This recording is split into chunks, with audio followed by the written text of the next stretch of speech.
KMTV, I'm also looking for permission to record as well. Copy that, Zach. I will work on that for everybody right now. Go ahead, Andrew, with your questions you might have. Yeah, Chief, to start, I mean, obviously since the last time we talked, the effort has turned into a recovery effort rather than rescue. And so I just wonder what that's been like for you and in your role, and just how have you grappled with that, and what are you feeling right now?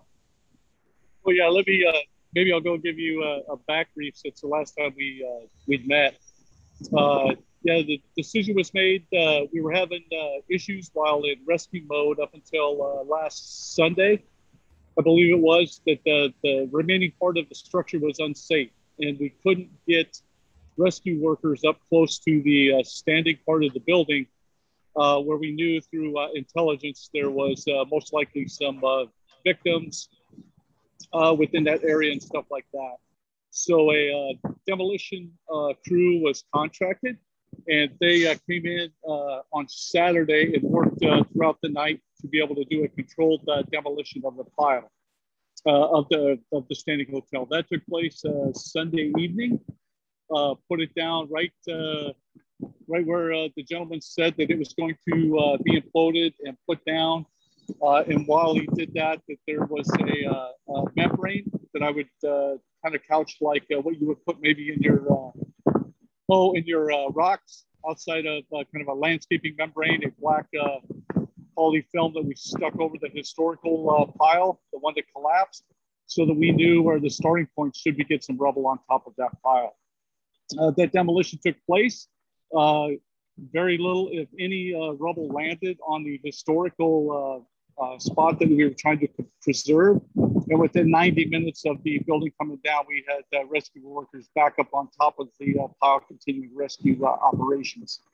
24-hour operations continue throughout every day. Ops grid just changed out, so thank you for moving of the briefing. It's about the time that we're switching out to operators in all facets at noon and then again at midnight, and they go to work. I don't know if you can see behind me or what I can. That's what's left of the building that was imploded there. But the decision was made with command through all the cooperative partners and stakeholders within the community, the religious community, the political community, subject matter experts, and that we needed to transition from rescue to recovery mode. That actually took place last evening. The families were notified that transition would take place, and then the media was notified that we would transition to that. At both last night at 1900 hours, we had a 93-second stop.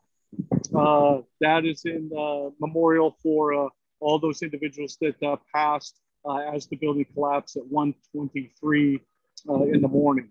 So all machinery, all rescuers, responders came off the pile and stood for a memorial service with some of the families, some of the religious sectors, the rabbis, priests, clerical, all in attendance. That was repeated again at the same time, 1:23 in the morning, by the Bravo shift that is working the midnight to noon as they did that. And that would help ease the families in the transition of the recovery efforts. That means there's no, even though the verbiage may change from rescue to recovery, our tactics have not changed. We still have heavy equipment being operated. We still have approximately 100 rescues on the pile at every operational period, and they continue to make a significant, extraordinary, I would say, headway in the pile as we work to move through the unaccounted list that is out there and bring closure to the families. Thank you, Andrew. Moving on to KETV, do you have any questions? Oh, one moment. Yeah, I'll be right there, Chief. Okay, hearing none. Jeff Motes, go ahead.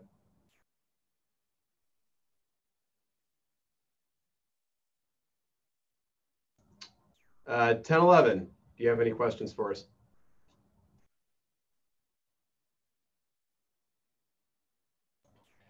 KMTV.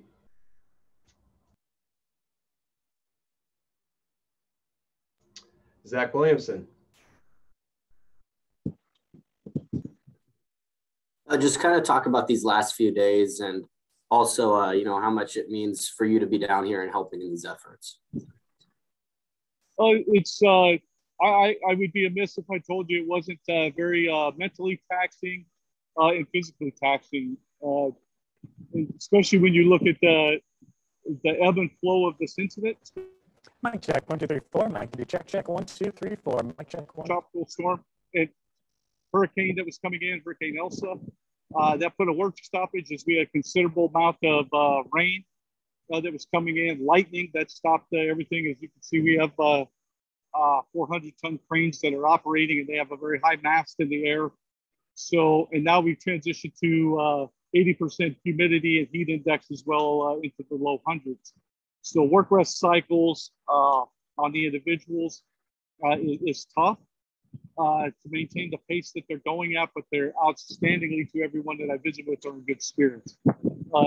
Days are long. It's about a 18-hour day, if you will, 16 to 18 hours. You hope to get 4 hours of sleep, and then it's wash, rinse, repeat, and you begin the meetings and briefings so that operations don't stop. I think everybody, myself included, and I could probably speak for everybody, is you are 100% motivated by bringing closure to the family members who lost loved ones here, and that's what puts it in perspective. You can take the heat, you can take the long days, you can take the lack of sleep, and all that, but knowing that you are indeed making a difference, you're representing, in my case, Nebraska Task Force 1, you know, the Lincoln Fire Department, and all the citizens of Nebraska, and I'm very humbled and blessed to be able to do what I do, and the support that I have to represent when others are having a disastrous or catastrophic time in their lives, that you can at least try to bring some hope and some closure so that they can move on. Thank you, Zach. KMTV, back to you.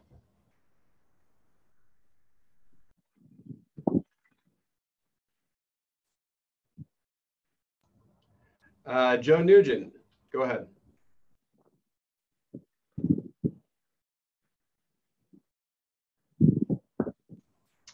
KLIN.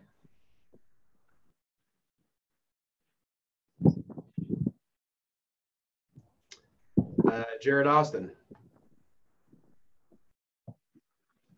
Sorry about that. Just one quick question here. I know that you said you've been down there working 16 to 18-hour days. You've been there for about or close to 2 weeks now. I guess, have you had time to talk to any of the locals, and what are they telling you at this time? I mean, we're this is a true unified command structure. So we sit with Miami-Dade Fire Rescue, Miami-Dade Police Department, representative from the state of Florida Emergency Management Office, as well as 2 of the federal task forces are actually out of Miami-Dade County and the city of Miami. So a lot of interaction with the locals, a lot of meetings, helping them guide them through the process, through the command structure process. You can imagine the amount of moving parts that it takes. This is probably one of the most extreme, complex incidents the nation's ever faced.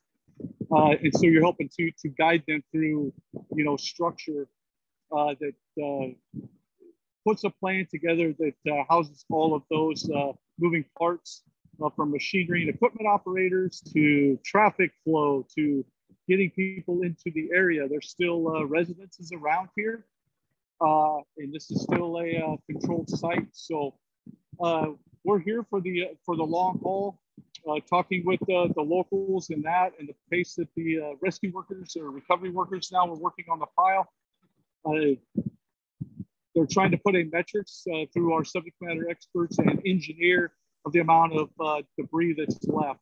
Currently, we've removed about upwards of over 7,000 tons of debris has been hauled off of the pile by the rescue workers, and what they've been gone through and rigged and removed just by pure bucket brigades, if you will. So no in-state, in sight, other than we're hoping for a recovery of 100% of the missing persons that are folks that perished in this incident.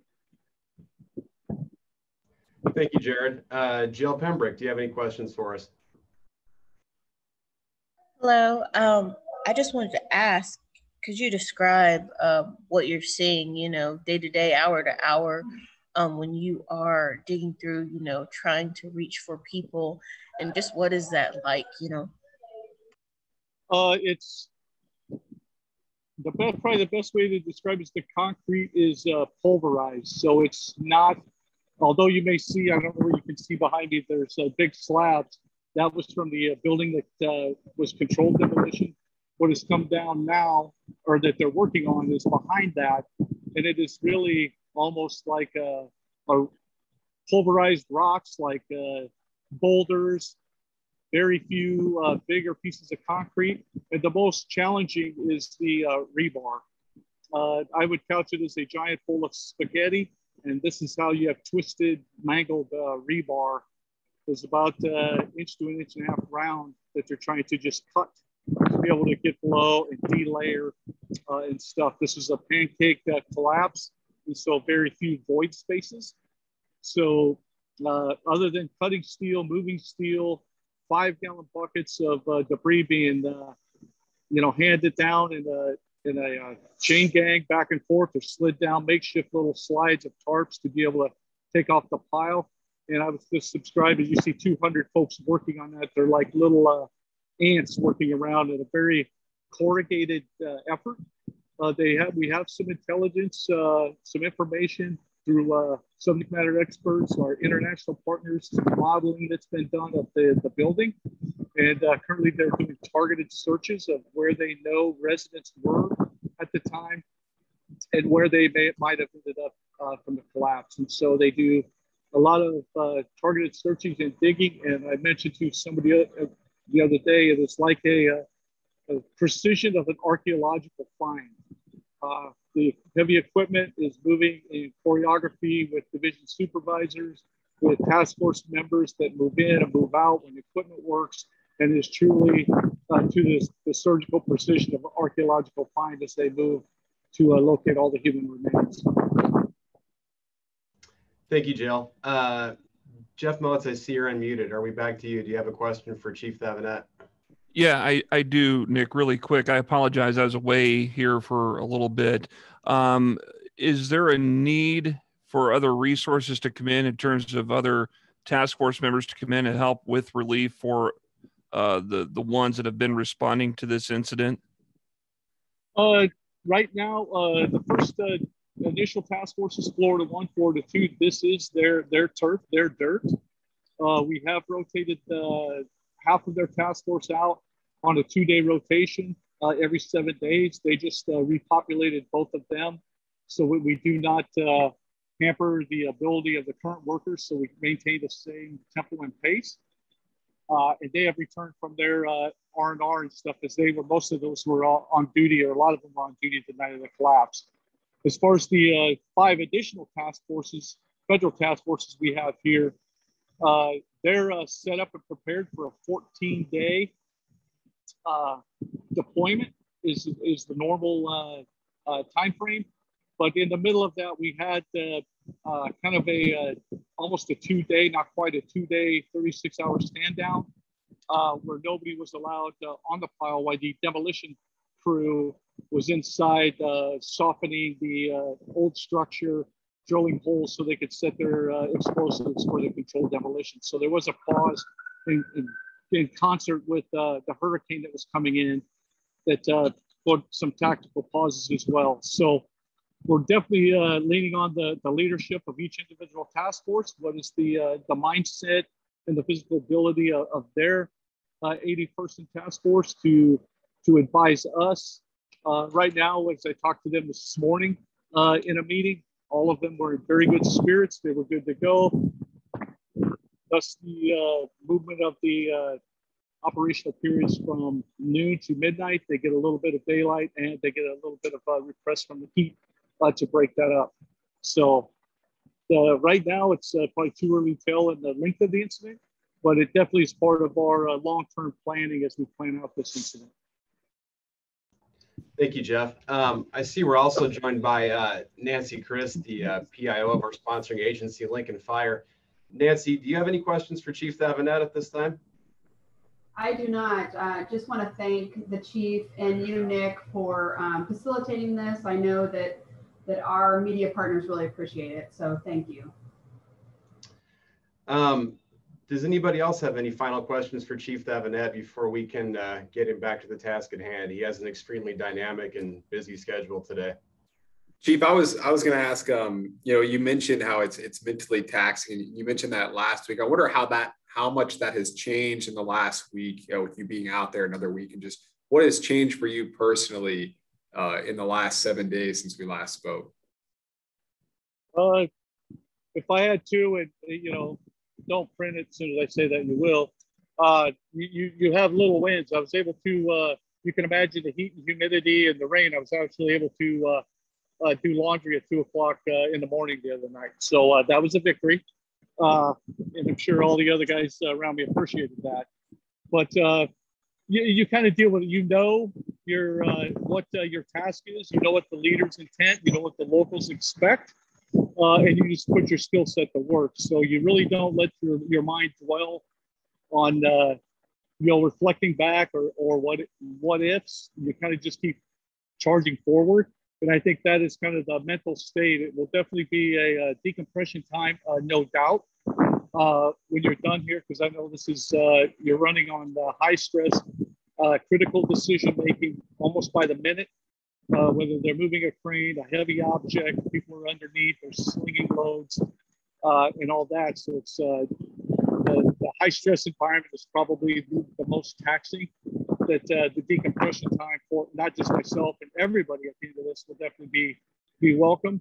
And I'd be remiss to say also that the peer support group folks that are here, you can imagine those individuals that are working to file and extricating victims and stuff into a 2-week collapse, catastrophic event such as this, what they're going through and the mindset they have. So bringing in support for all of our partners, whether it be heavy equipment operators, crane operators that don't deal in the world that most first responders do, is beneficial to say the least. If I see one, I see a dozen just comfort dogs walking around that folks, as they take their work rest cycles and get some air conditioning and just decompress a little, try to process what they're going through as they work through the rubble. As they, surgically remove remains and stuff like that. So I think probably the most taxing is the processing. And with everybody, that just takes some time, but we're here to do a job. We're probably blessed that we're able to do it and support. That's what we were trained to do, and all the experiences lead up to this. So kind of maybe a long answer to a short question. So I'll kind of quit rambling, my friend. Thank you, Andrew. To be respectful of Chief Thavenet's time, we have time for one final question. If anybody has anything else for the Chief. Hearing none, thank you everyone for your time. Chief, thank you for dialing in with us. I know you're very busy today. And as always, if anyone has any questions for Chief Thavenet, please contact me directly and we'll get it handled. So thank you very much, everyone, for attending, and we will talk to you soon.